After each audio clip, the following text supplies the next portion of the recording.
إنك حميد مجيد.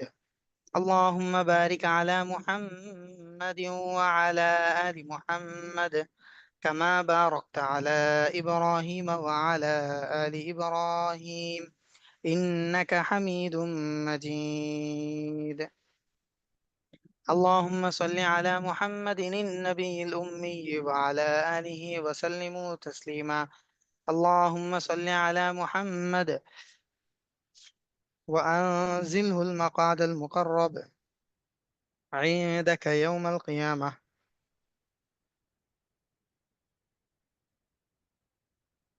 اللهم صل وسلم على نبينا وحبيبك محمد عبدك ورسولك، وصل على المؤمنين والمؤمنات والمسلمين والمسلمات، وبارك على محمد وعلى آله وأصحابه وأهله أجمعين.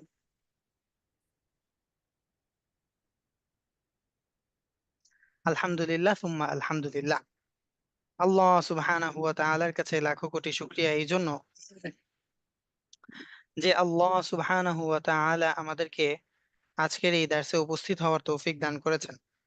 এজন্য আমরা সকলেই আল্লাহ সুবহানাহু ওয়া তাআলার কাছে অন্তরের অন্তঃস্থল থেকে শুকরিয়া আদায় করি। আলহামদুলিল্লাহ। আলহামদুলিল্লাহ।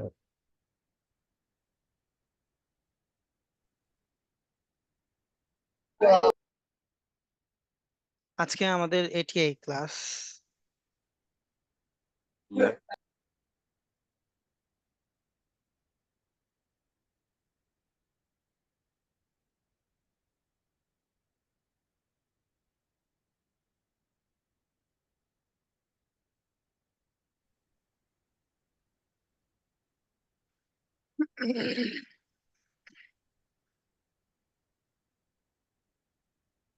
মাঝখানে আমাদের এটিআই ক্লাস 2 সপ্তাহ মনে হয় মিস হয়েছে না? জি ওস্তাদ জি। তাহলে আমাদের তো আসলে এই 2টা মডিউল আহ ব্যাকআপ দিতে হবে। এটা কিভাবে করা যায় সেটা আপনারাই বলবেন। লাস্ট ক্লাস ওস্তাদি হয়েছে 17 জুলাইতে। জি ওস্তাদ, জি জি জি। অফ ডে কি নেওয়া যায়? হ্যাঁ, ওইটাই বলতেছিলাম আর কি। আপনারা অফ ডেতে নেয়ার ব্যাপারটা আপনারা একটু সিদ্ধান্ত বলতে অফ ডেতে আমি নেয়ার ব্যাপারে প্রিপারেশন নিয়েছি, এখন আপনাদের সম্মতি হইলেই হয় আলহামদুলিল্লাহ। না হলে আমাদের ওই দেখা যাবে আবার যে সামনেই মিড টার্ম আসতেছে। হ্যাঁ, মিড টার্ম আসলে মিড টার্মের আগে তখন মডিউল অনেক টানাটানি করতে হবে। আবার সে দেখা যাবে মডিউল আমাদের ফিল আপ যতটুকু করার দরকার ছিল, অর্থাৎ আমাদের যে মডিউল পর্যন্ত টার্গেট ছিল, আমাদের হচ্ছে এটিআই তে 8 নাম্বার মডিউল 9 নাম্বার মডিউল পর্যন্ত টার্গেট থাকে। আর এরপর হচ্ছে ফাইনালে গিয়ে পুরো 15টাই আর কি টার্গেট থাকে। তো ফাইনালে লাস্টে গিয়ে আমাদের যেহেতু এই বছরের মাঝখানে আমাদের ওই যে আন্দোলনের কারণে যে দীর্ঘ সময় একটা বিরতি গিয়েছে, আমাদের এবার ফাইনালে গিয়ে মডিউল অনেক হয়ে যাবে। মানে দেখা যাবে হয়তো সবগুলো আমরা পড়তে পারবো না। এই জন্য আমরা যদি আসলে অফ ডে গুলোকে একটু কাজে লাগিয়ে আমরা মডিউল গুলো আগায় রাখি, তাহলে আমাদের জন্য ভালো হবে ইনশাআল্লাহ। ওস্তাদ আপনি ডেট দিয়ে দিলেই হয়ে যাবে অফ ডে দিনে, আচ্ছা, মানে ঠিক আমাদের আছে। যেদিন কাজ থাকে না। জি জি, আমি তাহলে ইনশাআল্লাহ ফিকির করে আপনাদেরকে জানাবো। 2টা ক্লাস আমাদের মনে হয় এর মধ্যে হয়ে গেলে হয়ে যাবে, তো আমি ইনশাআল্লাহ জানাবো। আচ্ছা, তাহলে আজকে আমরা পড়বো হচ্ছে 4 নম্বর মডিউল থেকে।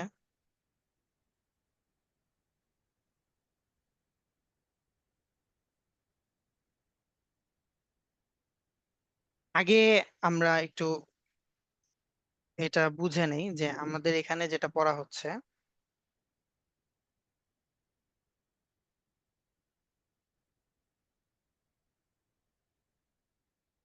এই আলোচনাটা আমরা দরদি মালির কথা শোনো এই কিতাবটা থেকে গ্রহণ করেছি।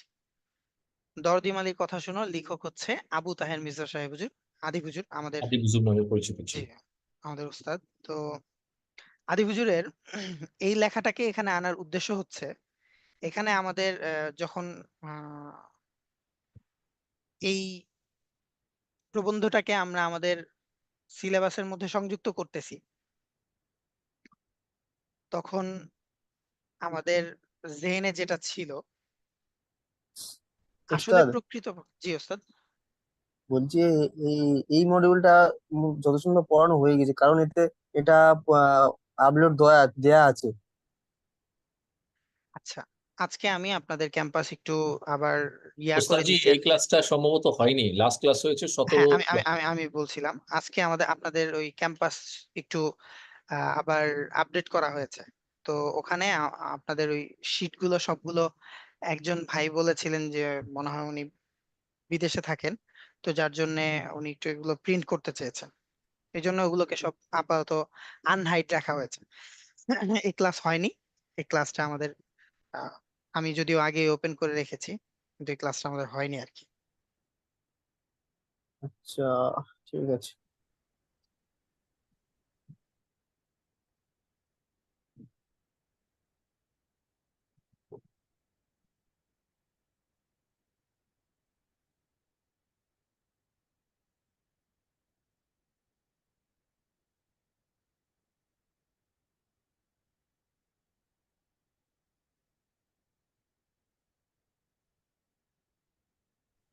এবং ওস্তাদ জি আজকে টাইটেলটা দেখে মনে হচ্ছে খুব ভয়ঙ্কর এবং খুব গুরুত্বপূর্ণ একটা ক্লাস। জি ওস্তাদ, আজকে অনেক গুরুত্বপূর্ণ একটা ক্লাস। একটু ওস্তাদ আমাকে মাত্র মাদ্রাসা থেকে নক দিল, আমাদের তো আহ 2 নাম্বার গ্রুপের ক্লাস আগে না ওস্তাদ? ওস্তাদ জি এটা মানে 24-12 ক্লাস। জি জি জি, 24-12 গ্রুপ 2। গ্রুপ 6। জি, গ্রুপ 2। জি জি, ঠিক আছে, ঠিক আছে। ফোন দেয়াতে ডাউট লেগে গিয়েছিল, তো একটু শিওর হলাম। আচ্ছা,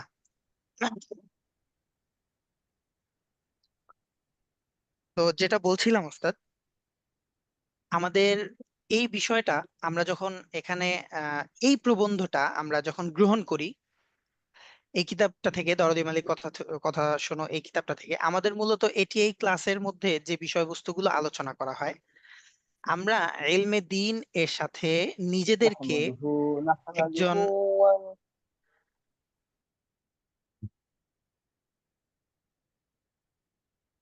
উস্তাদ আমাদের ওই কোহোস্ট যারা আছে সিআর ভাইরা, আমরা একটু খেয়াল রাখলে ভালো হয়, যে কোনো ধরনের অসুবিধা, কারো মাইক্রোফোন অন হওয়া বা এই ধরনের কোনো বিষয় হলে, যাদের নয়েজ হয় তাদের একটু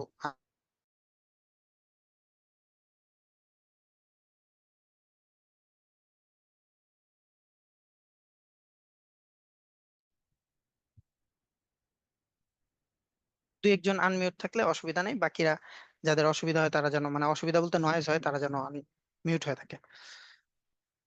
তো যখন আমাদের এই বিষয়টা এখানে আমরা অ্যাড করছি, তখন আমাদের এটি ক্লাসের জন্য মূলত মানে আদাবু তালিবুল ইলম এই বিষয়টা মাদ্রাসায় আমরা পড়ি হচ্ছে তালিমুল মুতাআল্লিম এবং জাদুত তালিবিন।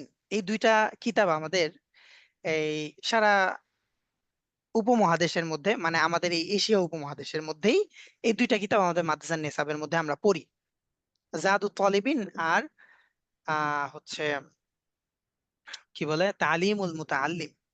যে একজন শিক্ষার্থী ইলমে দ্বীন শিক্ষা করার ক্ষেত্রে বা একজন তালিবুল ইলম হিসেবে তার রুচি, চিন্তা, কাজ, আমল এবং তার টার্গেট, ফোকাস এগুলো কেমন হবে, কি হবে, আমলগত দিক থেকে তার অবস্থা কেমন হবে, এই সকল বিষয়গুলো হচ্ছে আমরা এই কিতাবগুলো বা এই সাবজেক্টটাতে আমরা পড়ি, যেটা আমাদের ফরজে আইন এর অন্তর্ভুক্ত করা হয়েছে আমাদের এই আলিম কোর্সের মধ্যে প্রথম সেমিস্টারে।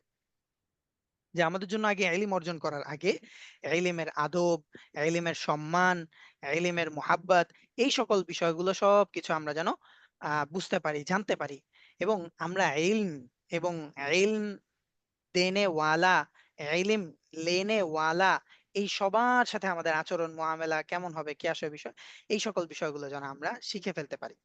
তো দেখেন, আপনাদের অর্থাৎ আমরা এখানে যারা ক্লাস করছি, আমাদের অবস্থানটা একটু ভিন্ন। আমরা সবাই কর্মব্যস্ত। আমাদের জীবনের এখন যে পরিচয়, এই পরিচয়টা হচ্ছে আমরা পেশাদার। কেউ ব্যবসায়ী, কেউ চাকরিজীবী। এখন আমরা কেউ কিন্তু নিজেদেরকে একদম পরিপূর্ণভাবে আমি ছাত্র এমন পরিচয় দিতে পারি কম। মানে পুরো আমাদের সামগ্রিক হিসাব করলে অধিকাংশ আমরা পেশাগতভাবে, হয়তো কেউ ব্যবসায়ী।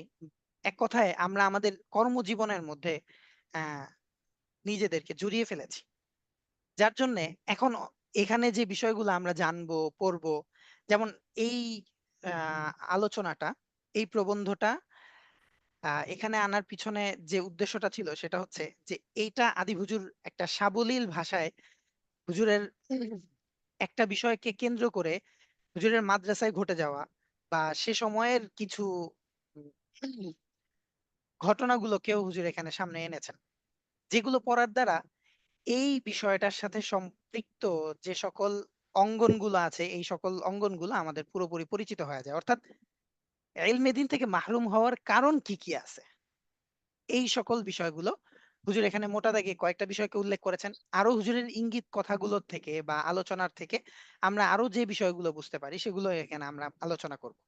তো এই কথাটুকু আগেই বলার উদ্দেশ্য হচ্ছে এটা, আমরা যদি সিলেবাস সম্পর্কে কেউ কখনো কোনো বিষয় আলোচনা বা কথা বলি যে এটা আসলে কি হিসাবে বা কেন কিভাবে, এটা যেন বুঝতে আমাদের সহজ হয় যে এটাকে কেন আমরা এখানে রাখলাম।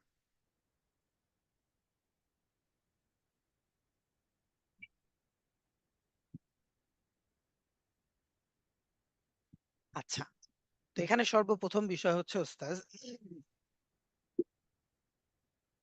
বর্তমান সময়ে মাদ্রাসায় আসতে পারা এটা আল্লাহ তাআলার জন্য, আল্লাহ তাআলার পক্ষ থেকে অনেক বড় একটা খুশ নসিব, আমাদের জন্য সৌভাগ্য।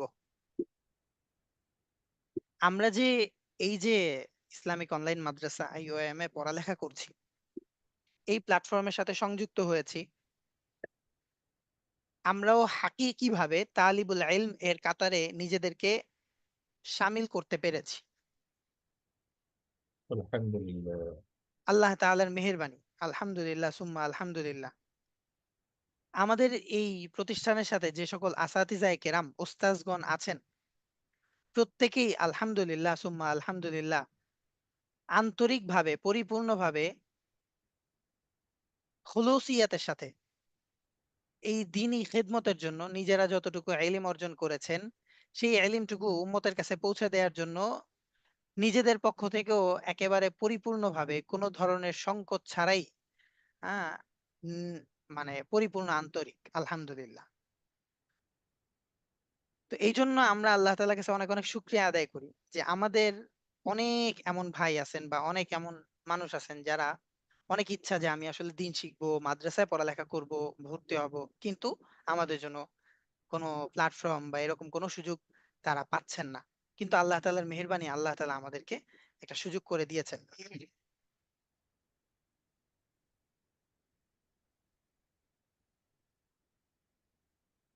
তো আল্লাহ তাআলা যখন আমাদেরকে এই মাদ্রাসায় পড়ার সুযোগ করেই দিয়েছেন, এখানে আদি হুজুর একটা কথা বলেছেন যেটা আসলে আমাদের আমরা নিজেরা আলোচনা করলে বা আমরা এখানে এটা মুজাকারা করার দ্বারা আমাদের জন্য, আমাদের জেনারেশনের জন্য অনেক বড় একটা খোরাক হয়তো আমরা অর্জন করতে পারবো।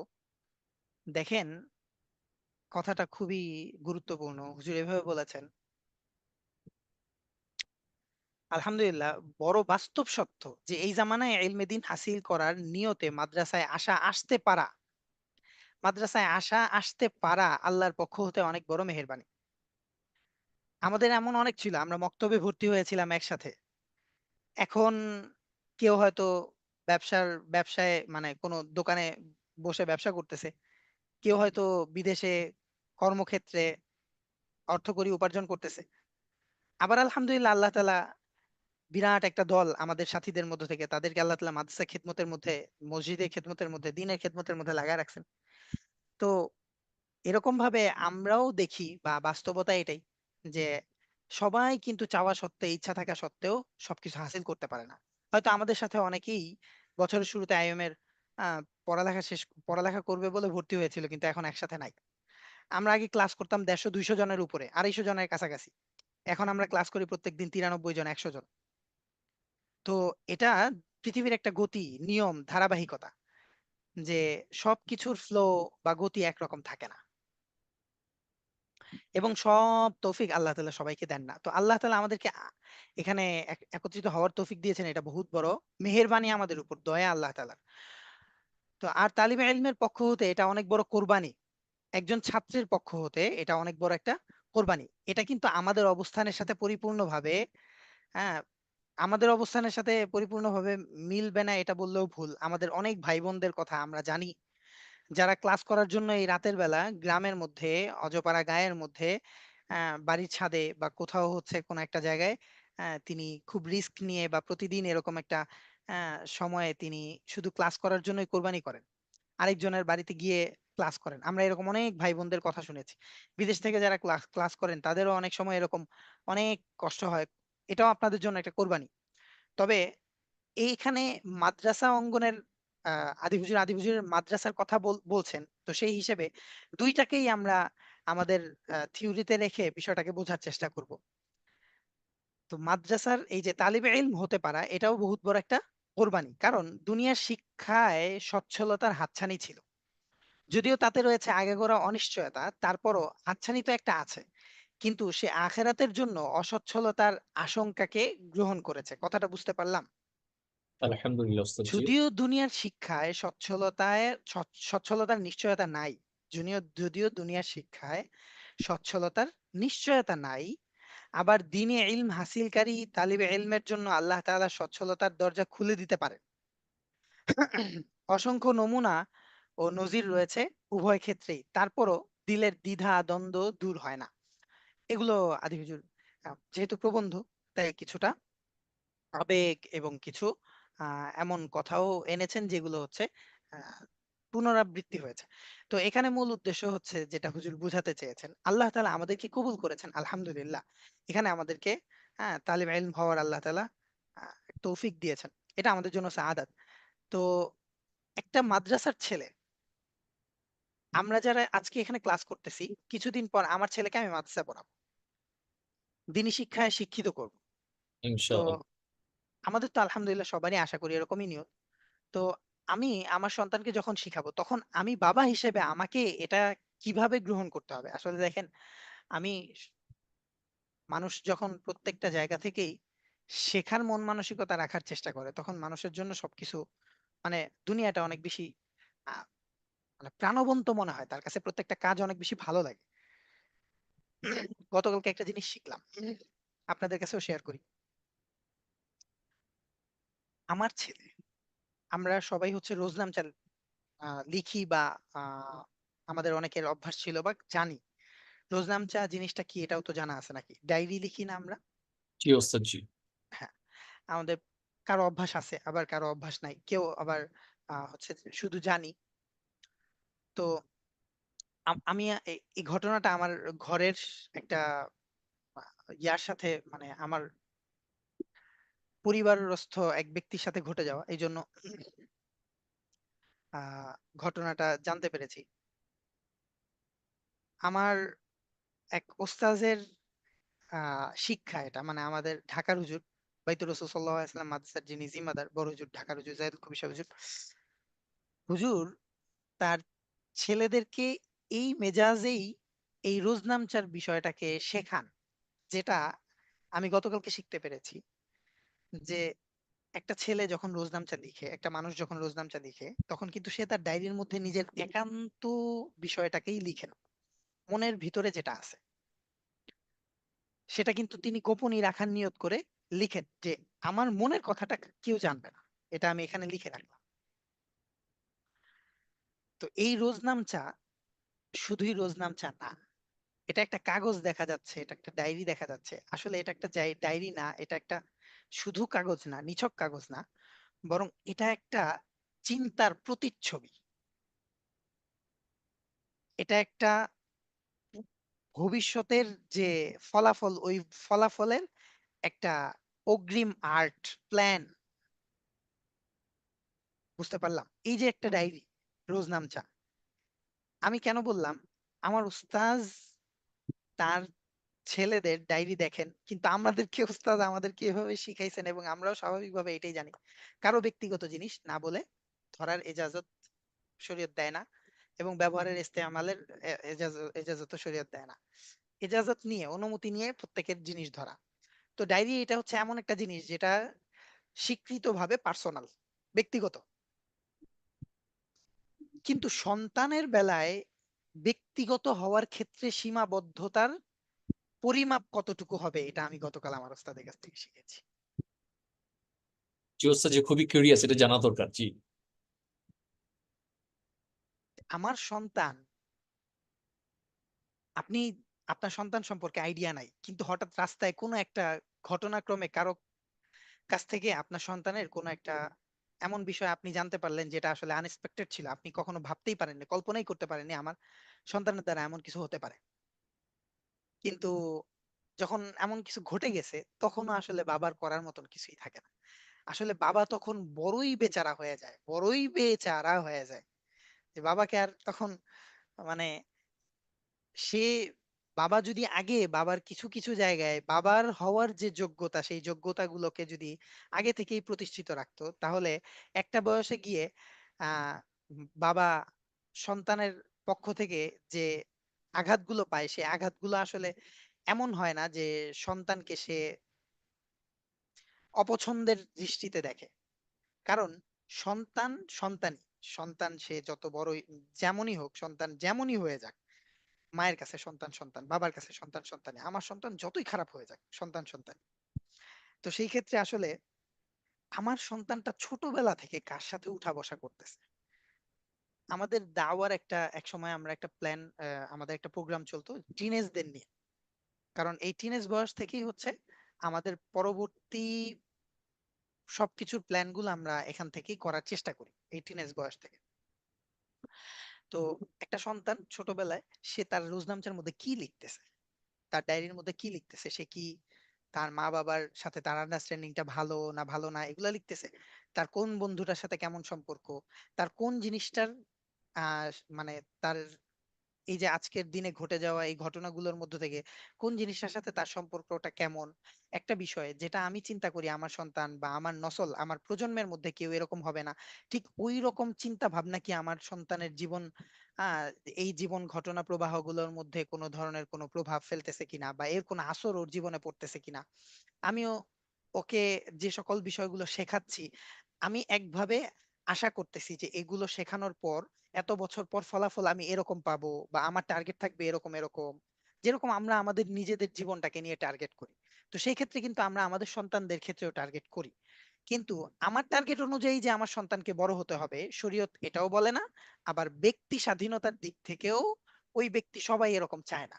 সব সন্তান বাবার স্বপ্নের মতন করে বড় হবে এটা চান না, কারণ তাদের ব্যক্তিগত, তাদের আহ প্রাপ্তবয়স্ক হওয়ার পর থেকে, মোকাল্লাফ হওয়ার পর থেকে তাদের নিজস্ব একটা স্বাধীনতা থাকে, যেটা শরীয়ত সবাইকে আলাদাভাবে দিয়ে দিয়েছে। কিন্তু আমার যে, অর্থাৎ আমি ধরেন আমার পরিবারকে দ্বীনি স্টাইলে পরিচালনা করতে চাচ্ছি, কিন্তু আমি আসলে পুরোপুরি আহ মানে দ্বীনি ব্যাকগ্রাউন্ডে ছিলাম না, আমি ধরেন জেনারেল ব্যাকগ্রাউন্ডে ছিলাম। এখন এই ক্ষেত্রে আমি আমার সন্তানের খোঁজ খবরটা আসলে ওইরকম ভাবে রাখতে পারি না, যে আমার সন্তানকে আসলে পুরোপুরি মাদ্রাসায় যা শিখতে পারছে সেগুলো কি তার চিন্তা চেতনায় এবং তার কর্ম পদ্ধতিতে, অর্থাৎ আমলে এবং জীবনের অন্যান্য ক্ষেত্রগুলোতে সে কি বাস্তবায়ন করতে পারছে কিনা, সেই সকল বিষয়গুলো আমি পরিপূর্ণ ধরেন হচ্ছে খেয়াল করতে পারছি না।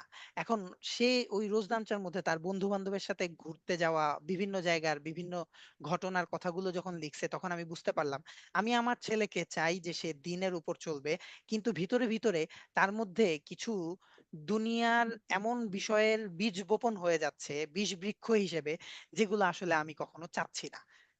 কিছুদিন পর আমার ছেলেটা হয়তো এমন হতে পারে যে সে আহ শরিয়া বিরোধী, দিন বিরোধী কোনো একটা কাজের মধ্যে এরকম ভাবে লিপ্ত হয়ে যেতে পারে। তো এমন বিষয়টা আমি কখন বুঝবো, যখন শুরু করতেছে তখন থেকেই আমার জানা দরকার, না পুরোপুরি সে তার চিন্তা চেতনায়, তার আমলে, তার বাস্তব মানে তার জীবনের মধ্যে এগুলো ঘটায় ফেলছে, ওরকম বন্ধু বান্ধবের সাথে সম্পর্ক করে ফেলছে, এরকম কিছু জায়গায় সে চলেও গিয়েছে, এরকম কিছু কাজ করে ফেলছে, এরপরে গিয়ে আমি জানতেছি, তখন আমার জন্য জানাটা উচিত কোনটা আমার জন্য দরকার। আমার জন্য দরকার তখন থেকে যখন সে প্রথম পর্যায়ে তার বন্ধু নির্বাচন করছে, তার পরবর্তী কর্মক্ষেত্র, বিনোদনের ক্ষেত্রগুলোকে সে নির্বাচন করছে, এগুলোকে আমার প্রথম পর্যায়ে থেকেই জানা বোঝার দরকার। তবে এরকম ভাবে না যে তার স্বাধীনতার হস্তক্ষেপ হয়, সেটা এমন ভাবে যে সে তার দিক থেকে পরিপূর্ণভাবে সে বুঝতে পারবে যে আমি স্বাধীন, আমাকে কেউ কোনো দিক থেকে আটকাচ্ছে না। এবং অপর দিক থেকে তাকে যে গণ্ডির মধ্যে রাখা হবে, দিন শেষে তো সে আমার বাড়িতেই থাকবে, দিন শেষে আমার সাথেই থাকবে, তার মায়ের সাথেই থাকবে, তার ভাইয়ের সাথেই থাকবে, তার বোনের সাথেই থাকবে, আমাদের এই পরিবেশটা মধ্যেই থাকবে। তো এই পরিবেশের মধ্যে থেকে সে যেন আহ, আমাদের ওই চিন্তা চেতনা বা আমাদের টার্গেটটা যেন গ্রহণ করতে পারে, সেইটাকে ম্যাচ করার জন্য তার সেই গতিবিধি এবং আমাদের চিন্তা চেতনা দুইটাকে সমন্বয় করার জন্য এখানে এটা একটা গুরুত্বপূর্ণ বিষয় যে এই জায়গাটায় কোনো ধরনের কোনো বর্ডার চলবে না। যে আমার সন্তান সে রাতের বেলা কি আসলে ঘুমাচ্ছে নাকি তার স্ক্রিনটা অন, এটা জানা কিন্তু আমার নিজের দরকার এবং এই সময়টাতেই দরকার। সে আসলে ক্লাস করতেছে, আরে মনে পড়লো মানে অবাক হলাম বলে আবার বলতেছি, আমাদের স্কুল মাকতাবের কথা বলতেছি। আপনারা হয়তো জানেন আমাদের স্কুল মাকতাবে, স্কুল মাকতাবে ওস্তাদজি, ক্লাস করে। আফওয়ান, কিছু ভাই মেসেজ দিচ্ছেন যে ওনারা সাউন্ডটা খুব কম শুনতে পাচ্ছেন। আপনার সাউন্ডটা হয়তো মাইক্রোফোন কিছুটা দূরে আছে মেবি, বা আচ্ছা আচ্ছা, এখন মনে হয় আশা করা যায়। এখন আহ, ঠিক আছে স্যার, জি। আচ্ছা আচ্ছা, জাযাকুমুল্লাহ জাযাকুমুল্লাহ। আমাদের স্কুল মাকতাবের কথা বলছিলাম উস্তাদ। এই যে আমরা ল্যাপটপে ক্লাস করাচ্ছি, স্কুল মাকতাবে ধরেন বাচ্চারা এই এই মনিটরে ক্লাস করতেছে, তো ওর তো মনিটরে ক্লাস করলে ক্যামেরা অন থাকলে ও তো মনিটরের দিকেই তাকায় আছে, কিন্তু ওর স্ক্রিনে যে কি অন করে এটা তো আমি জানি না। আমি যখন এই বিষয়গুলো ধরতে পারলাম বা বুঝতে পারলাম, আমি বড় অবাক হয়েছি যে বাচ্চাটা ক্লাসে থেকে সে অন্য কোনো একটা ভিডিও ক্লিপ অন করে ওখানে ভিডিও দেখতেছে, কারণ মাউস তো হচ্ছে এখান থেকে নাড়াচাড়া করতেছে, এটা তো আর দেখা যেতেছে না। ফোনেও একই রকম বিষয়। তো এটা, এই বাচ্চাটার কথা মনে পড়লো, মানে একটা বাচ্চার কথা মনে পড়লো বলে বললাম। তো এটা কোত্থেকে এই কথাটা আসলে মনে পড়লো ওস্তাদ?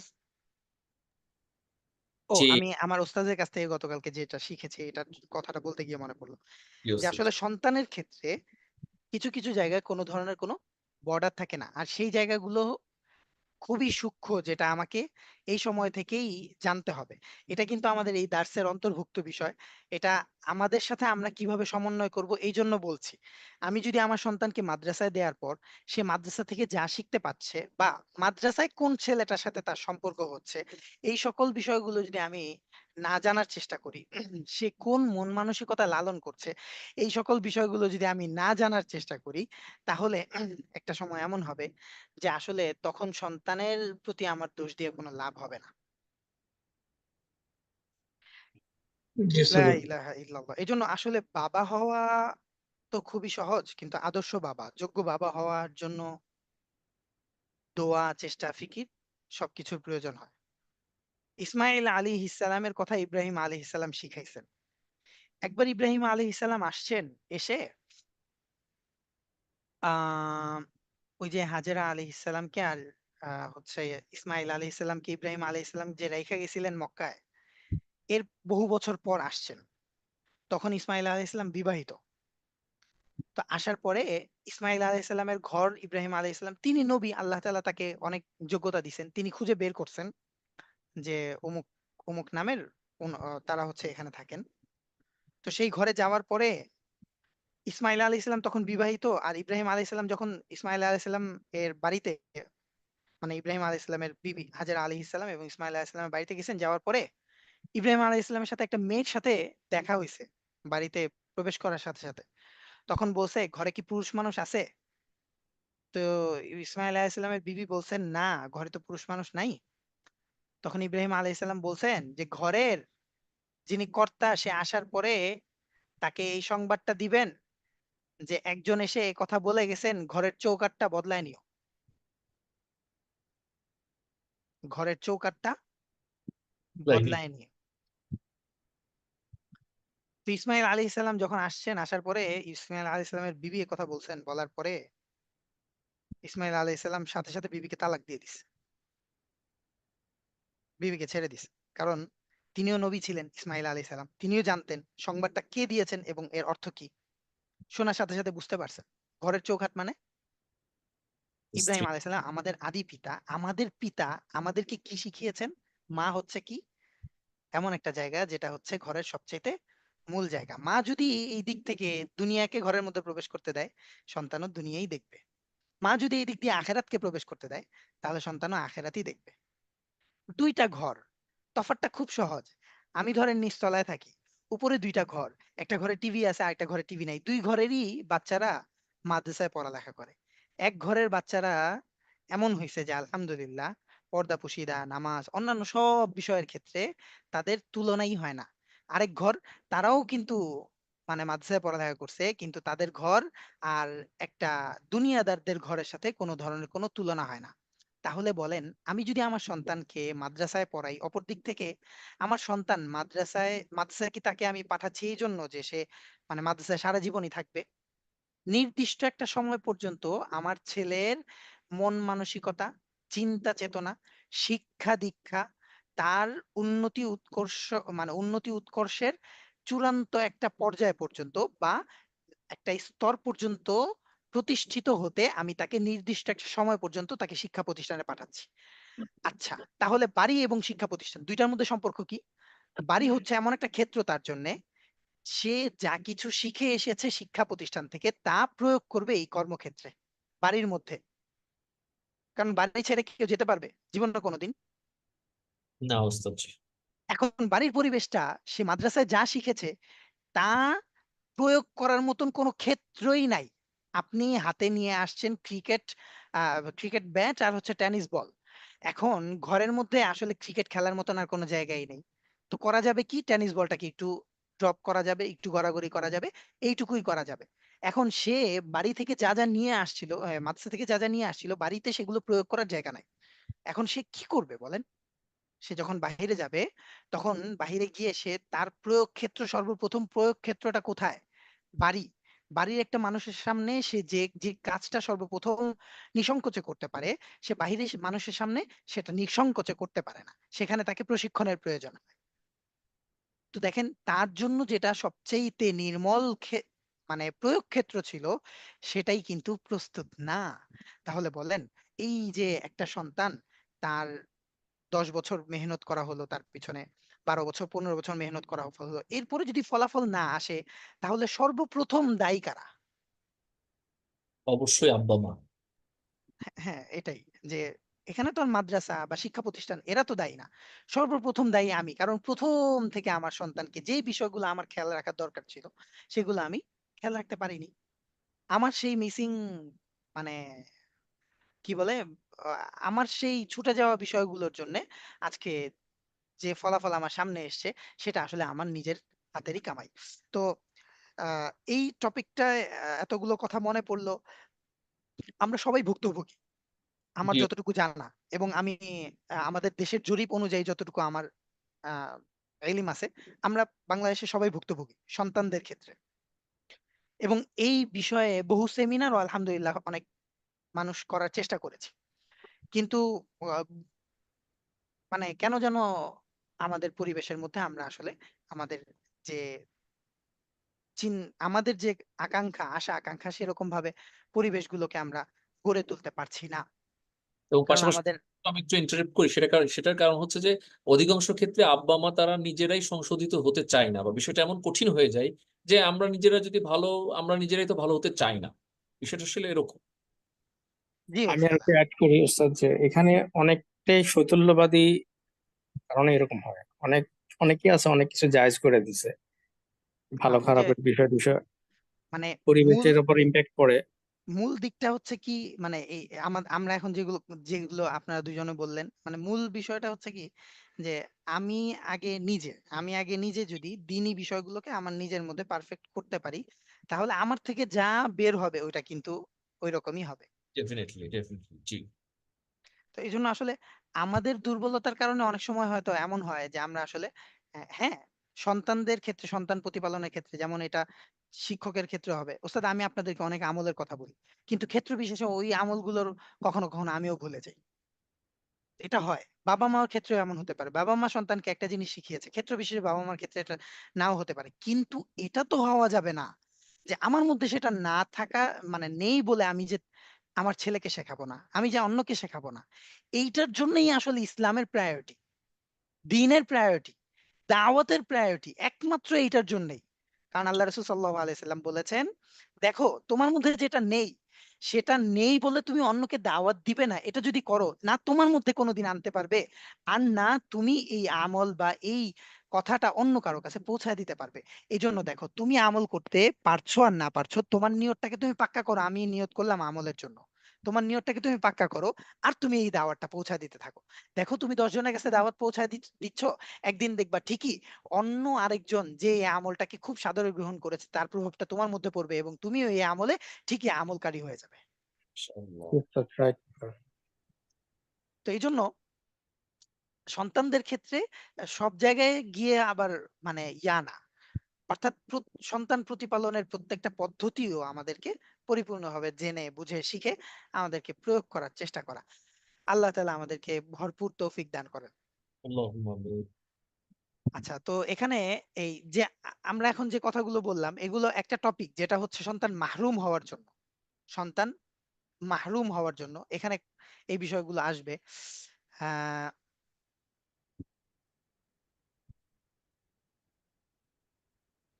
আচ্ছা, ইলমের তলবে এসেও অনেকে ইলম থেকে মাহরুম হয়ে যাচ্ছে। ইলমের তলবে এসেও অনেকে ইলম থেকে মাহরুম হয়ে যাচ্ছে। এর মধ্যে মূল কথা হচ্ছে যেটা, ওস্তাদ জি একটু ইন্টারাপ্ট করি, মানে ইলম বলতে যদি এটা ডেফিনেশন একটু ভালো করে আমাদেরকে একটু বুঝিয়ে বলতেন, ইলম ব্যাপারটা আসলে কি, জানা নাকি জানা এবং মানা, এটা যদি একটু ক্লিয়ার করে বলতেন তাহলে আমরা আরো ভালো করে বুঝতে পারতাম ইনশাআল্লাহ। আচ্ছা আচ্ছা, আপনার কথা শুনে এটা ওস্তাদ মনে প্রথম পড়লো ক্লাসে আমাদের প্রশ্ন। পড়াইছিল মনে হয়। হ্যাঁ, আমাদের পড়া হয়েছে, বাকি প্রশ্ন সংক্রান্ত মনে হয় আমাদের এরকম একটা অসুবিধা মনে হয় হয়েছিল ভাইদের গ্রুপে। আহ ওইটাও আলোচনা করে ফেলি, শেষে আবার দেখি অনেকে থাকে না। আমাদের প্রশ্নের মধ্যে এরকম মনে হয় একটা প্রশ্ন ছিল যে জি, কি ছিল। কি যেন কি যেন একটা ইয়া ছিল। কোরআন সুন্নাহকে কি শুধু এই উৎস মানা যাবে কিনা এরকম? না, এরকম না না। না, ইলম মানে কি শুধু আমল করা, নাকি মানে আলেম, আলেম মানে কি যে আমল করবে সেই মানে নাকি সে যে শুধু জানবে, এরকম আচ্ছা, একটা আমি প্রশ্ন। আমি প্রশ্নটা এইটা না, বলি। আমি আমি দুইটা মনে হয় দেখছি। একটা একটা হচ্ছে মানে ইলম অর্জন করার কি উদ্দেশ্য উদ্দেশ্য, কি, মাকসাদ কি, এটা হ্যাঁ এরকম একটা যে প্রশ্ন। শুধু কোরআন হাদিসকে কি উৎস হিসেবে নেওয়া যাবে কিনা।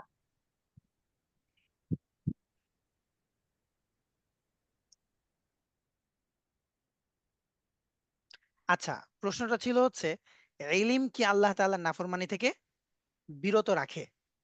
প্রশ্ন ছিল এটা। এই ব্যাপারে একজন ভাই করেছিলেন, প্রশ্ন তুলেছিলেন। তো এটা আমাদের দার্সে যারা উপস্থিত ছিল আলহামদুলিল্লাহ, তারা এখন বলতে পারবেন। আর যদি দার্সে উপস্থিত থাকার পরও ভুলে যান তাহলে হয়তো আমার কথা শুনে বলতে পারবেন কিনা, মানে আপনারা মনে করতে পারছেন কিনা এটাও আমাকে বলবেন। আমাদের দার্সে আলোচনা হয়েছিল যে ইলম কিন্তু আহ, আল্লাহ তাআলার নাফরমানি থেকে অবশ্যই বিরত রাখে। ইলিম কাকে বোঝানো হচ্ছে? ইলিম ইলিম কাকে বোঝানো হচ্ছে? আমরা যখনই ইলিম শব্দটা ব্যবহার করি তখনই সেটা হয় কোরআন এবং সুন্নাহের জ্ঞান। আমরা যখনই ইলিম শব্দটা ব্যবহার করি তখনই সেটা হয় কোরআন এবং সুন্নাহর জ্ঞান, অর্থাৎ দ্বীনি জ্ঞান। কারণ ইলিম শব্দটা আরবি, আর যখন আপনি ইলিম বলছেন তখন এটাকেই বোঝাচ্ছে কোরআন এবং সুন্নাহ। আর যখন আমরা জ্ঞান বলছি তখন সেই জ্ঞানটা দুইটাই হতে পারে, দ্বীনি জ্ঞানও হতে পারে, আবার দুনিয়াবিও হতে পারে। দুনিয়াবি হতে পারে। আর যদি স্পষ্টভাবে বলি দুনিয়াবি ইলম, তখন তো স্পষ্টই যে এটা দুনিয়াবি জ্ঞান। তো ইলিম আল্লাহ তাআলার নাফরমানি থেকে বাঁচায়। আমাদের প্রশ্ন হয় এমসিকিউ, আপনাকে সংক্ষিপ্তভাবে এখান থেকে উত্তর দিতে হবে। তো এমসিকিউ এর মধ্যে এত ডিফাইন করার মতন জায়গা থাকে না। আর এমসিকিউ এর মধ্যে এমন কোনো উত্তরও আমরা দেই না, বা দেয়ার এটা না, মানে এমসিকিউ এর রুলসও না যেই প্রশ্নটায় বেশি মানে দ্ব্যর্থবোধক অর্থ বোঝায়। এই জন্য স্ট্রেট ফরওয়ার্ড হচ্ছে এমসিকিউ এর মধ্যে থাকে। আপনারা ভালো করে জানেন আমাদের চাইতে, কারণ আমরা পরীক্ষা দিয়ে এসেছি প্রশ্ন এমসিকিউ তে না, রিটেনে। আপনারা এমসিকিউ তে দিচ্ছেন, বা আপনাদের হচ্ছে মানে জেনারেল ব্যাকগ্রাউন্ডে আমরা সবাই এমসিকিউ তে অভ্যস্ত। তো এমসিকিউ এর মধ্যে আমাদের দার্সে কিন্তু ইলম কি জিনিস এই বিষয়ে যখন আলোচনা হয়েছে, প্রথম দার্সের দ্বিতীয় মানে প্রথম দার্সের দুইটা পার্ট ছিল, তো দ্বিতীয় পার্টে এই বিষয়ে আলোচনা হয়েছে যে ইলম হচ্ছে নূর, আল্লাহ তাআলার নূর। আর ইলম যার হাসিল হয়েছে, তো নূর মানে হচ্ছে আলো। এখন গুনাহ মানে নাফরমানি এটা হচ্ছে অন্ধকার। আলো যখন থাকবে তখন কি অন্ধকার থাকবে? অন্ধকার থাকবে না। গৃহস্থ জীবনে পড়েছে, জি জাযাকাল্লাহ, জি আপনি এটা এই দারুণ। জন্য জি। এই জন্য ইলম যখন থাকবে, অর্থাৎ প্রকৃত যখন ইলম হবে, তখন তো নাফরমানি থেকে এমনিই বাঁচতে পারবো। বিষয়গুলো একদম আলোচনা কিন্তু বিস্তারিত আমাদের দার্সে আলোচনা হয়েছিল।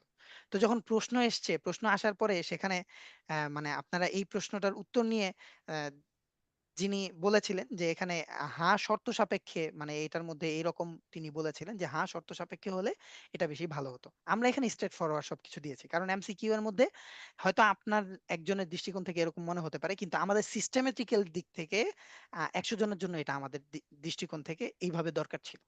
কিন্তু ওস্তাদজি প্রশ্ন দুইটা কিন্তু খুবই কাছাকাছি ছিল, কারণ ইলম অনেকেই আছে যারা মাদ্রাসায় পড়েছেন কিন্তু তাদের আমল কিন্তু এরকম নাই। আমরা অনেক মুফতি দেখেছি, কিন্তু জি তারা জি জি পরবর্তী দেখে কিন্তু এখনো ফিতনা ছড়াচ্ছে। জি তো জি। এখানে সাপেক্ষে হইলে মানে খুব বেশি ভালো হতো যদি শুধু ওই একটা থাকতো। অর্থাৎ এটাকে তো ইলমে মালুমাত বলা হয়, যেটাতে আপনার ইলম থাকে কিন্তু ইয়া থাকে না, আমল থাকে না। আমল থাকে না। হ্যাঁ, তো ওই ওই টপিকে কিন্তু এই প্রশ্নগুলো করা হয়েছে, যার জন্য ওই অন্যান্য মডিউলের সাথে যখন এই প্রশ্নটাও চলে আসছে, তখন আমাদের মাথায় বারবার আসতেছিল যে না, আমলের সাথে সম্পৃক্ত হওয়া এরকম কিছু একটা থাকলে মনে হয় ভালো হইতো। আসলে এটা এরকম না। আর পরীক্ষা যদি কিছু বিষয় এরকমই না থাকে, যেটা হচ্ছে আপনি আসলে আসলেই যাচবাচ করবেন, তাহলে তো পরীক্ষাও ইয়া হয়ে যাবে। আপনাদের পরীক্ষা এমনি সহজ হয়। আর দ্বিতীয়ত আমার পরীক্ষার কথা উস্তাদরাও বলেন যে আপনার পরীক্ষা এত সহজ হওয়ার পিছনে কারণ কি? আমার পরীক্ষা আলহামদুলিল্লাহ আল্লাহ তাআলার মেহেরবানি সব পরীক্ষাই সহজ হয়। একটু যদিও প্রশ্ন, কারণ প্রত্যেকবার নতুন করে প্রশ্ন করা হয়, প্রশ্ন করার ক্ষেত্রে একটু এদিক সেদিক হয়তো ভুল হয়ে যায়, কিন্তু পরীক্ষার প্রশ্ন মূলত সহজ করার চেষ্টা করা হয়। তো যাই হোক উস্তাদ, এই টপিকে আর কথা না বলা উচিত। যে বিষয়টা বলতে চেয়েছি সেটা আলহামদুলিল্লাহ বলা হয়েছে, যে এই বিষয়ে আমাদের একটা প্রশ্ন ছিল। তো এই বিষয়টা আমি বললাম আলহামদুলিল্লাহ। ওই দার্সের আলোচনায় এই প্রশ্নটা এসেছে, যে দার্সে ইলম কি জিনিস, মালুমাত কি জিনিস, দুইটার আলোচনা ছিল। তো সেই ক্ষেত্রে ইলমের টপিকের জায়গা থেকে প্রশ্ন করলে সেখানে কিন্তু আমাদের স্ট্রেট ফরওয়ার্ড উত্তরটা দিতে হয়, হ্যাঁ ইলম অবশ্যই মানুষকে আমল কি বলে গুনাহ থেকে বাঁচায়। কারণ ইলম তো হাকিকি ইলম ওইটাই যেটা নূর। এখন আপনি যদি হাকিকি ইলম অর্জন করতে না পারেন, তাহলে সেটা আসলে ইলম না। গুনাহ থেকে যেটা আপনাকে বাঁচায় নাই, মাঝখানের কোনো জায়গা নাই। আপনাকে যে ইলমটা গুনাহ থেকে বাঁচাইছে, মানে গুনাহ থেকে যেটা বাঁচাবে সেটা হচ্ছে ইলম, হাকিকি ইলম। বাস, উত্তর হচ্ছে হ্যাঁ, যে ইলম গুনাহ থেকে বাঁচায় দিবে। আর যেটা মালুমাত, এটা হচ্ছে আমার শুধু জানা। সেই ক্ষেত্রে আমি কখনো এর উপর আমল করতেও পারবো, আবার কখনো গুনাহের মধ্যে জড়ায়ও যাব, স্পষ্ট বুঝতে পারবো যে এটা আমার আসলে ইলমের নূর হাসিল হয় নাই, অর্থাৎ ইলমটা হাকিকি ইলমটা আমার হাসিল হয় নাই।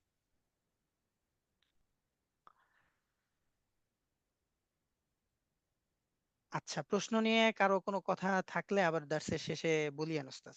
তো আমরা দার্সের বিষয়টা মুজাকারা করি। তো এখানে ওস্তাদ পুরো ঘটনাটা, পুরো শীটটা তো আমরা পড়বই। তো পুরো শীটের যে বিষয়টা মূল হচ্ছে যে কেন আমরা এলিম থেকে মাহরুম হয়ে যাই, কেন আমরা এলিম থেকে মাহরুম হয়ে যাই। এলিম থেকে মাহরুম হওয়ার পিছনে গুরুত্বপূর্ণ অনেক বড় একটা বিষয় হচ্ছে যে আমাদের রিজা হালাল হওয়া। রিজা হালাল হওয়া মানে আমাদের খাবার, আমাদের রিজিক, খাবার খাবার হালাল হওয়া। যদি খাবার হালাল না হয়, তাহলে ইলম কি হবে না, আমি অর্জন করতে পারবো না। আর আমাদের তো মুসলমানদের জন্য এটা ফরজ ফরজ ইলমের অন্তর্ভুক্ত। এই হাদিসটা জানা যে আল্লাহ রাসূল সাল্লাল্লাহু আলাইহি সাল্লাম বলেছেন যে ইবাদত কবুল হওয়ার পূর্ব শর্ত হচ্ছে হালাল উপার্জন, হালাল উপার্জন, হালাল, জি ওস্তাদ, জি। হালাল রুজি বা হালাল উপার্জন।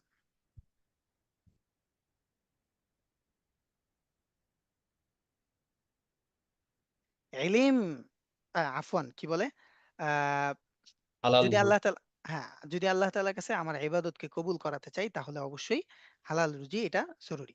এরপর আরেকটা বিষয় দেখেন, একটা ছাত্র যখন মাদ্রাসায় পড়তেছে, তার বাবা মার যদি রুজি ইনকাম হালাল না থাকে, তাহলে এই ছেলেটাও একটা সময় গিয়ে ঝরে পড়বে।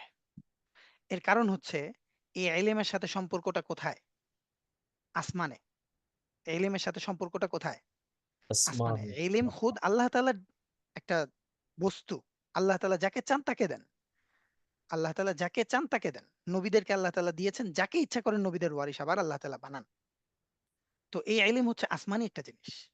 এই ইলম যখন কোনো অপবিত্র জিনিসের সাথে সংমিশ্রণ হবে, ক্ষেত্র বিশেষে একটা সময় এমন হবে যে এলেম আর সেখানে থাকতে চাইবে না, অথবা ওই ক্ষেত্রটাকে পরিবর্তন করে ফেলবে।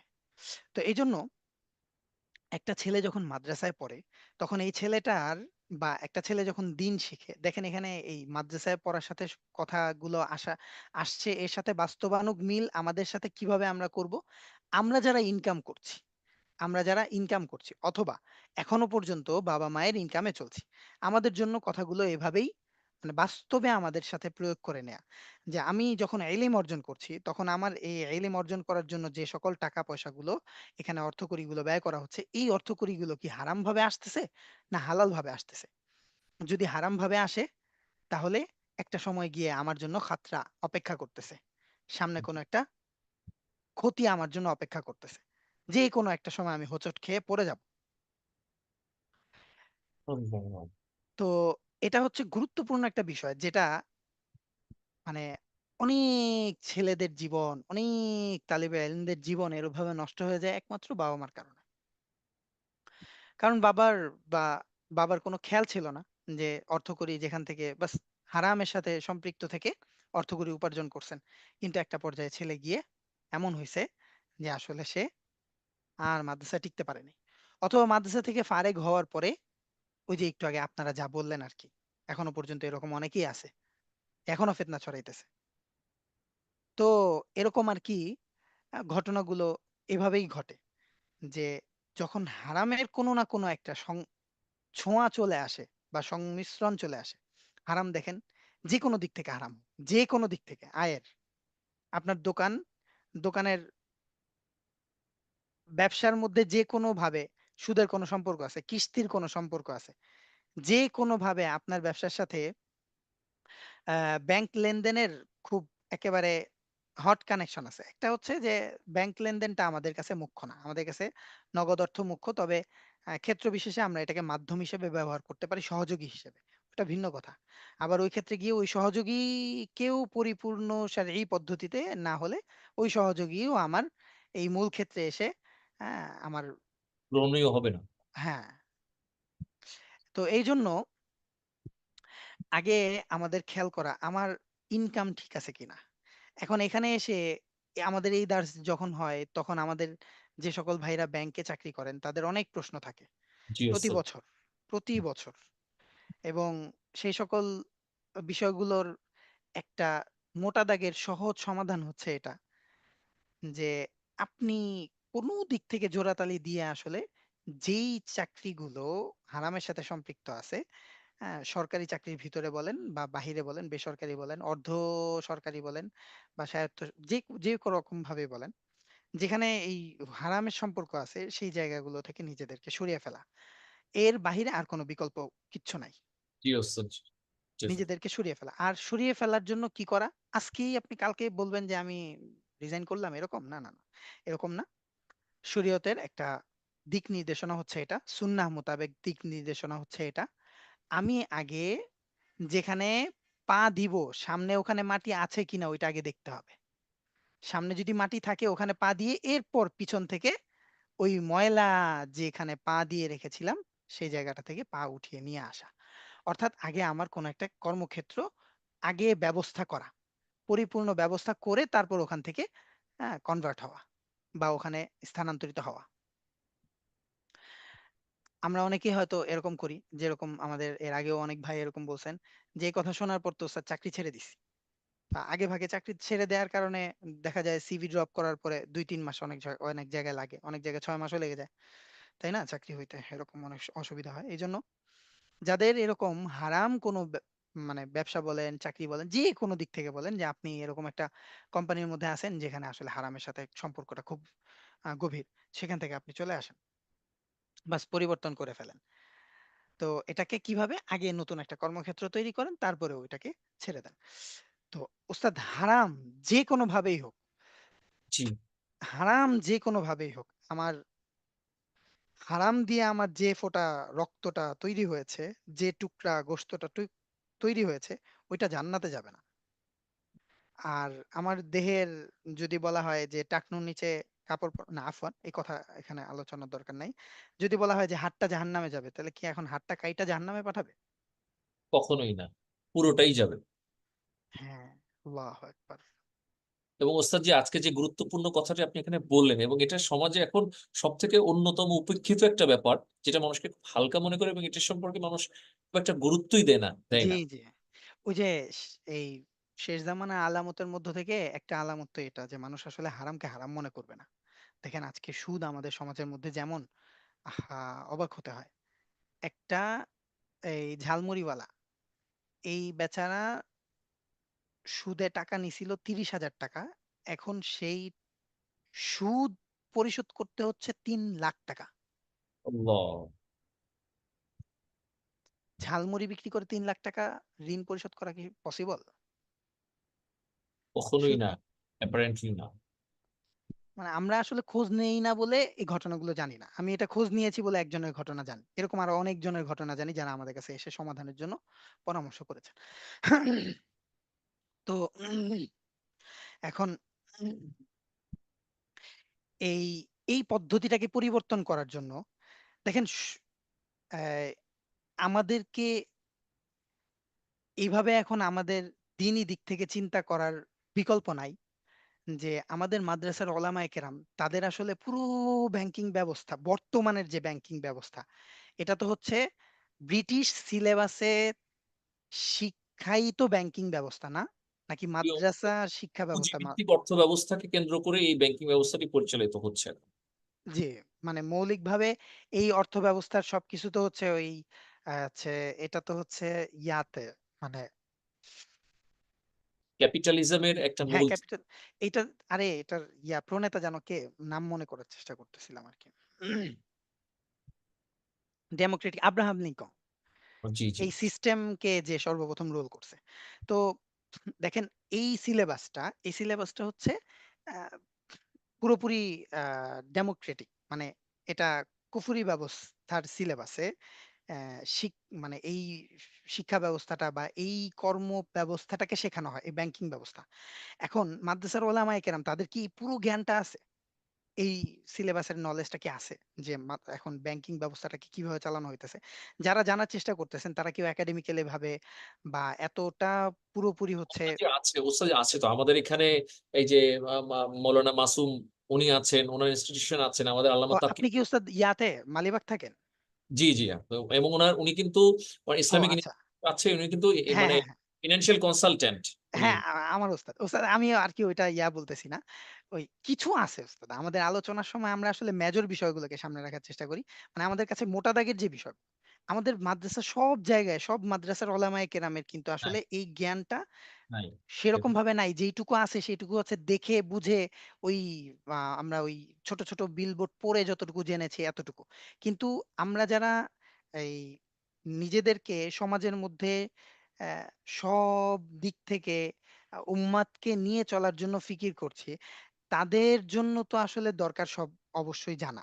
তো সেই ক্ষেত্র থেকে আসলে আমরা যারা জানি দিনের প্র্যাকটিসিং ব্যক্তিত্ব, আলেম হই গায়রে আলেম হই, প্র্যাকটিসিং ব্যক্তিত্ব দিনের দিক থেকে আমাদের জন্য আসলে দরকার এই সমাজের জন্য এখন নিজেদের যোগ্যতা অনুযায়ী এই ব্যবস্থাপনাগুলোকে কিভাবে হালাল ওয়েতে নিয়ে আসা যায়।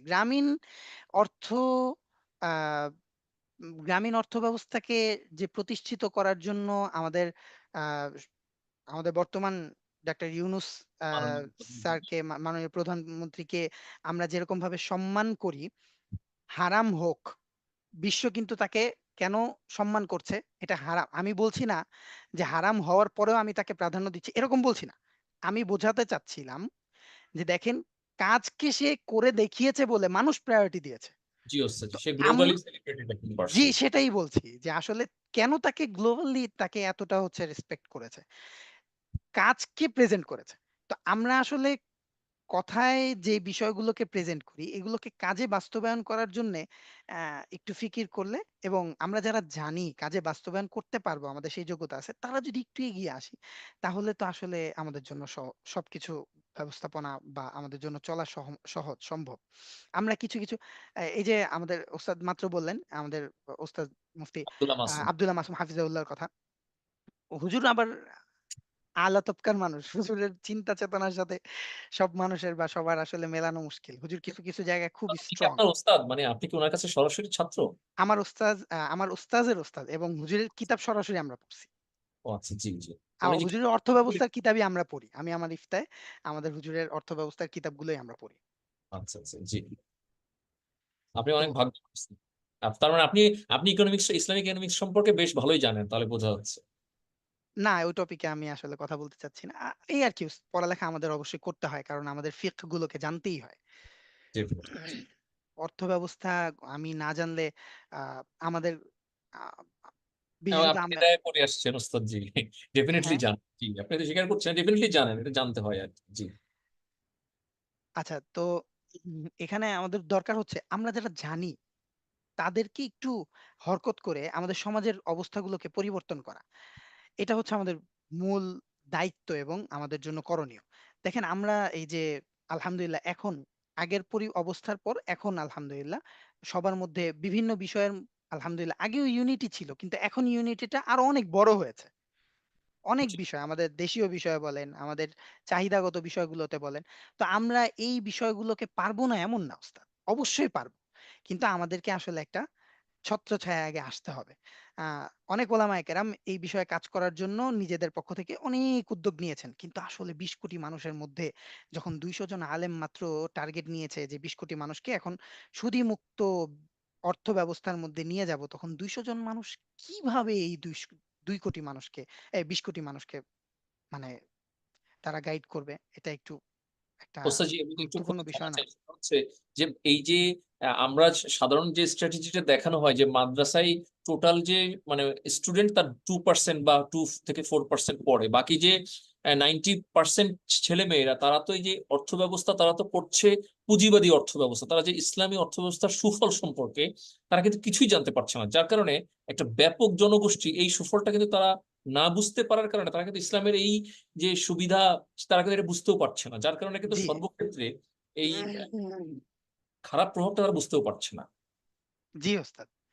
এবং দেখেন আরেকটা মূল কথা যে দুনিয়াবি শিক্ষা ব্যবস্থা অর্থাৎ ব্রিটিশ সিলেবাসে আমরা যে পড়ালেখা করছি এটা যে কোনো মহাদেশে হোক এই শিক্ষা ব্যবস্থার শুরুটা কোত্থেকে মানে সরকারি ইউনিভার্সিটি বলে সরকারিগুলোর ক্ষেত্রেই আমরা ধরি আগে সরকারি ইউনিভার্সিটিগুলোর মধ্যে ছাত্র বেশি হয়ে থাকে সেই হিসেবে সরকারি যে ইয়া শিক্ষা প্রতিষ্ঠান এই শিক্ষা প্রতিষ্ঠানের অর্থ কোত্থেকে আসছে সরকারি ফান্ড থেকে তাই না জি ওস্তাদ জি, এখন মানুষ সরকারি ফান্ড এটা কি ইন্টারন্যাশনাল ব্যাংক এর আওতাধীন না আওতাধীন না আমাদের বাংলাদেশের সরকারি ফান্ড না, এটা নিজস্ব লোকাল লোকাল ফান্ড থেকেই আসে মূলত। মানে সরকারের ফান্ড যেটা যে সরকার যে আমাদের এই ইয়াগুলো পরিচালনা করছে মানে সরকারিভাবে যে সকল প্রতিষ্ঠানগুলো পরিচালনা করা হচ্ছে এখানে যে সরকারি ফান্ড থেকে টাকাটা আসে এই যে এই অর্থটার সাথে বিভিন্ন আছে, বৈদেশিক সাহায্য আছে, আবার লোকালি যে ভ্যাট ট্যাক্স যেটা নেওয়া হয় মানুষের কাছ থেকে সেটাও আছে, কম্বাইন থাকে ওস্তাদ জি। হ্যাঁ কম্বাইন থাকে আচ্ছা কিন্তু আমার বলার মূল বিষয় হচ্ছে যে এই কম্বাইন টাকাগুলো কিন্তু আমাদের মানুষের হাতে এর কোনো হিসাব কিতাব থাকে না জি বা ওস্তাদ জি। এর সাথে মূল সংযোগের বিষয়টা আমাদের দেশীয় মানে আমাদের ব্যক্তি কারো কাছে থাকে না। আমাদের দেশের কোনো ব্যাংক এর মাধ্যম হয়ে হচ্ছে এই কাজগুলো সুন্দর সিস্টেমের মাধ্যমে হয়। মানে প্রত্যেকটা স্টেপ বাই স্টেপ সাজানো আছে। কিন্তু এই ব্যাংকিং ব্যবস্থা বা এই অর্থ ব্যবস্থার মূল জায়গাটা হচ্ছে গোটা ওয়ার্লডের একটা জায়গা থেকেই পরিচালিত হয়। মানে আমি আপনাদেরকে মূল কথায় যেটা বুঝাতে চাচ্ছি, অল্প কথায় সহজ বিষয়টা হচ্ছে, যখন টাকা তৈরি হয়, আপনার ৳১০,০০০ লাগবে। আপনার গোটা পৃথিবীর মধ্যে অর্থব্যবস্থার মানে নতুন অর্থ তৈরির সিস্টেমই এটা। আপনার ৳১০,০০০ লাগবে। এখন আমি আপনাকে ৳১০,০০০ বানায় দিব। কিন্তু ৳১০,০০০ যখন বানায় দিচ্ছি, তখনই আমি আপনাকে বলে দিচ্ছি, এই টাকাটা হচ্ছে ঋণ। আর তুমি এই টাকা পারপাসে প্রতি বছর এই ৳১০,০০০ পারপাসে বছর শেষে আমাকে ৳১০,০০০ দিবা। জি ডেফিনেটলি, জি ওস্তাদ জি। এভাবেই টাকাগুলো গোটা পৃথিবীর প্রত্যেকটা জায়গাতেই অর্থগুলো পৃথিবীর মধ্যে বৃদ্ধি হয়। মানে আমার দেশে এখন অর্থ ঢুকবে। এই অর্থটাও আমি এই ডিল করেই নিয়ে আসতে হবে আমাকে। যখন এই ডিল শুরুতেই হচ্ছে টাকা দিয়ে টাকা নেয়া, ১ম এই সুদ চলে আসতেছে। তাহলে পরবর্তীতে এই মানে এই কি বলে? মানে এই ক্ষেত্রটা থেকে যতগুলো ক্ষেত্রতে টাকা যাবে, সবগুলো ক্ষেত্রর মধ্যেই কি সুদের টাকাগুলো মিলল না মিলল না? অবশ্যই মিলল। এই যে খলত বলত হয়ে যাওয়া, এটা হচ্ছে তাকওয়া বিরোধী। এই খলত বলত হয়ে যাওয়া, মিলে যাওয়া। এখন আমি বলতেছি আমি তো সরাসরি সুদের টাকাটা নেই, কিন্তু আমি এমন একটা ব্যবস্থাপনার মধ্যে আছি, আমি বেরও হইতে পারবো না। বলতে পারবো আমরা কেউ যে বাংলাদেশের এই ব্যবস্থা থেকে এখন বের হয়ে যেতে পারবো? না, ডেফিনেটলি নট। কেউ আমরা পারবো না। সুতরাং আমাদেরকে এখন যথেষ্ট পরিমাণে চেষ্টা করা যে হারাম যেই সকল ওয়েগুলো, বিশেষত অর্থ ব্যবস্থার দিয়ে আমরা এবং আমাদের এই লাস্ট আমাদের এই যে এখন এই শেষ যে সময়, আমরা কিন্তু একটা ইন্টালেকচুয়াল ওয়ারের মধ্যে অ্যাটাকড, মানে আমরা আক্রান্ত, এবং আমরা নিজেরাও বুঝতে পারছি না যে আসলে যুদ্ধ এখন মধ্য গতিতে চলতেছে। যখন শেষ গতি চলে আসবে তখন আমাদের পিঠ দেয়ালে ঠেকে যাবে, কারণ আমরা এই ইন্টালেকচুয়াল ওয়ারের মধ্যে এমন ভাবে মানে নিগৃহীত যে অস্ত্র ছাড়া আমাদেরকে সার্বিকভাবে শেষ করে ফেলার জন্য যা যা দরকার সবকিছু করা হয়ে গেছে। এখন আমরা যখন শেষ হয়ে যাব তখন বুঝতে পারবো যে আসলে আমাদের তো দেয়ালে পিঠ থেকে গেছে, আর কিছু করার নাই। জি এখন আমরা ওস্তাদ। এটাই বলি আসলে যে ব্যাংক ছাড়া কি করব বলেন? 2 কোটি টাকা এখন আনতে হবে, এই টাকাটা কি আমি হাতে করে নিয়ে আসবো? এখন ব্যাংকের ব্যবস্থায় যেতে হবে, ওই দিক থেকে মিলায় ঝিলায় আপনাকে নিয়ে আসতেই হবে। যেই নোটটা আপনার ওই উনি দিয়ে গেছে ব্যাংকের মধ্যে, ওই নোটই কি ব্যাংক আপনাকে দিবে? টাকা তো খলত বলত হয়ে গেছে। তো হারাম এর বিষয়টা হচ্ছে যখন আমরা তাকওয়ার উপরে চলতে যাব তখন এরকম যে কোন ধরনের খলত বলত আমরা রাখবো না, যেখানে সন্দেহ আছে সেখানেও যাব না। এই হচ্ছে হারাম থেকে বাঁচার একটা মানে অনেক গুরুত্বপূর্ণ বিষয়। আচ্ছা ওস্তাদ, আমাদের দার্সের তো সময় শেষ। তো এই যে ইলম থেকে মাহরুম হওয়ার এই বিষয়গুলো গুরুত্বপূর্ণ, এগুলোই আরো সামনে দুই একটা আহ পয়েন্ট আকারে বিষয়গুলো আলোচনা করা আছে, বাকিটুকু ইনশাল্লাহ আমরা পড়ে নিব। ওস্তাদ তাহলে আজকে প্রশ্ন না নেই, হ্যাঁ, 3 মিনিট যেহেতু আহ জি বেশি ওস্তাদ। হয়ে গেছে, আরেকটা ক্লাস আছে। ঠিক আছে ওস্তাদ, তাহলে সুবহানাল্লাহি ওয়া বিহামদিহি, সুবহানাকাল্লাহুম্মা ওয়া বিহামদিক, আশহাদু আল্লা। ওই ইয়া নিয়ে কারা যেন প্রশ্ন করলেন ওস্তাদ, মনে হয় হচ্ছে ফ্যামিলি বিষয়ে কেউ গুরুত্বপূর্ণ। এই প্রশ্ন ইনশাল্লাহ আবার সামনে আপনারা সামনের দার্সে, আগামী দার্সে একটু মনে করে যদি করেন আমরা ইনশাল্লাহ মুযাকারা করব। জি ইনশাআল্লাহ ওস্তাদ। জি, জি। আসসালামু আলাইকুম। আসসালামু আলাইকুম ওয়া রাহমাতুল্লাহ।